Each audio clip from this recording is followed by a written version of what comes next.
সিলেট বিভাগের 4 জেলার মধ্যে হামে সবচেয়ে বেশি মৃত্যু হয়েছে সুনামগঞ্জে। সরকারের বিশেষ টিকাদান কর্মসূচি চললেও আক্রান্ত ও মৃত্যুর সংখ্যা কমেনি।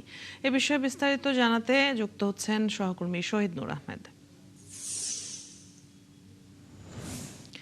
শহীদ নূর, কি কারণে আসলে আক্রান্তের হার কমছে না, চিকিৎসকরা কি বলছেন, এবং এলাকার টিকাদান কার্যক্রমের সবশেষ অগ্রগতি নিয়েও জানাবেন। অদিতি, ধন্যবাদ আপনাকে। দেখুন, আমি যেমনটা আমরা প্রতিবেদনে জানাচ্ছিলাম এবং বাস্তবেও যেটি দেখছি, সুনামগঞ্জ সদর হাসপাতালে এখন কিন্তু হাম রোগীর সংখ্যা দিন দিন বাড়ছে। আমি যদি জানানোর চেষ্টা করি, আজও প্রায় শতাধিক রোগী ভর্তি আছেন এবং ধারণ ক্ষমতার চেয়ে 3 গুণ রোগী এই মুহূর্তে হাসপাতালে রয়েছেন।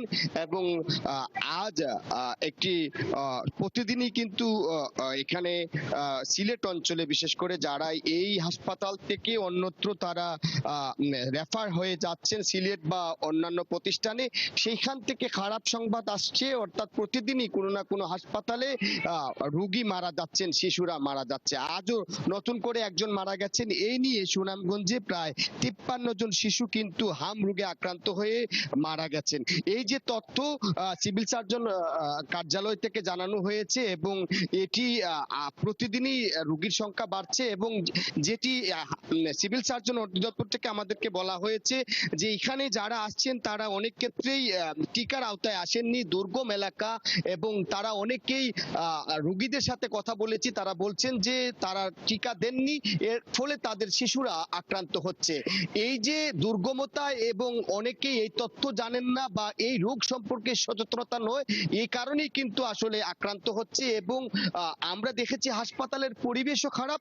অর্থাৎ হাসপাতালের অনেক রোগীদের স্বজনদের তাদের অভিযোগ, তারা এখানে পর্যাপ্ত শয্যা পাচ্ছেন না, চিকিৎসা সরঞ্জাম পাচ্ছেন না, পাশাপাশি পরিচ্ছন্নতার অভাব এবং লোকবলের অভাব।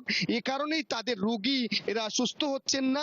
তাদেরকে একটু দুর্গম হলেই বা একটু জটিল হলেই তাদেরকে পাঠিয়ে দেওয়া হচ্ছে সিলেটে। অর্থাৎ প্রতিদিনই রোগী বাড়ছে। এতে আসলে আশ্বাস যেটি প্রশাসনের বা এখানকার যারা আছেন হাসপাতাল প্রশাসন, তারা বলছেন তারা চেষ্টা করছেন, কিন্তু আমরা আদৌ এখানকার কোনো সঠিক বা ইতিবাচক পরিস্থিতি দেখছি না।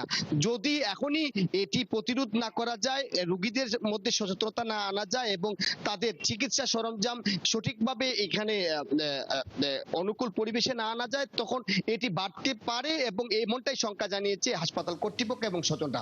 অদিতি। শহীদ নূর, ধন্যবাদ। আপনার কাছ থেকে আমরা সুনামগঞ্জের হামের পরিস্থিতি জেনে নিচ্ছিলাম। দর্শক, আমাদের সাথে যুক্ত ছিলেন সহকর্মী শহীদ নূর আহমেদ।